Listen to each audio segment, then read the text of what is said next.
Hindi nagtagal sa pwesto ang isang bagong halal na barangay kagawad na pinagbabaril sa Pasay City.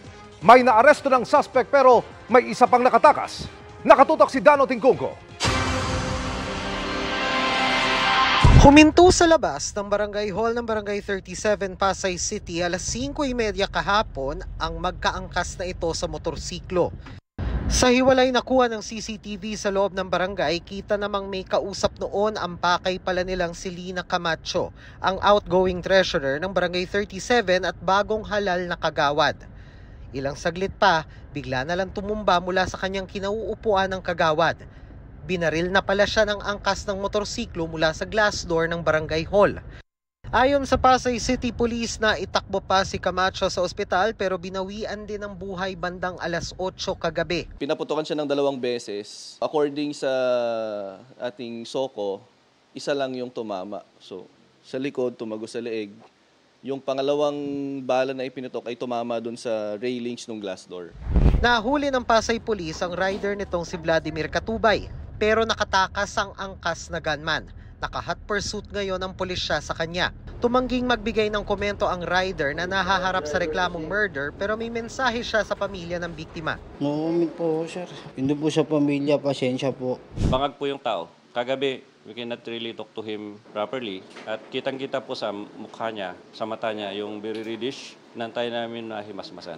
Ito yung hindi natin tinutulugan. Binigyan kami ng maraming info ng driver. Pinunta natin lahat pero false information lahat. May isa ring person of interest ang pulisya base sa nadiskubre sa motorsiklong ginamit sa pananambang. We shifted to investigation na. Kinalkal natin yung motor. Yun ang pinuntahan ng trupa ngayon na repossess. And then may kumuha, may sumalo. Yung sumalo is a security guard. Kaso lang hiniram sa kanya ng barker. And then hindi na ibinalik. So pumunta siya ng police station sa QC, blinatter niya na carnap. We have a person of interest, yung barker. Dalawa ang posibleng anggulong tinitingnan ng Pasay Police sa ngayon, eleksyon at personal. Isa din yun na possibility na marami siyang pinautangan na hindi makabayad. If we look at sa politics, yung mga nanalo is sila, pwede barangay chairman niya. And wala naman siya nakakaaway na among di kagawad, nakasagutan. Tinignan po namin yun na anggulo. Pero ayon sa Pasay City Police Substation 1 na unang rumisponde, bago pa mag-eleksyon ay may natatanggap ng banta sa buhay si Camacho. We will verify on that. Tumanggi munang magbigay ng kahit anong pahayag sa ngayon ang pamilya ni Camacho. We were able to talk to the daughter. Hindi pa kasi matanggap, so they are still on panic. They were discouraging sana na huwag tumakbo. Pinuntahan din namin ang Barangay Hall ngayong araw pero sarado ito. Para sa GMA Integrated News, Dano Tingkungko, nakatutok 24 oras.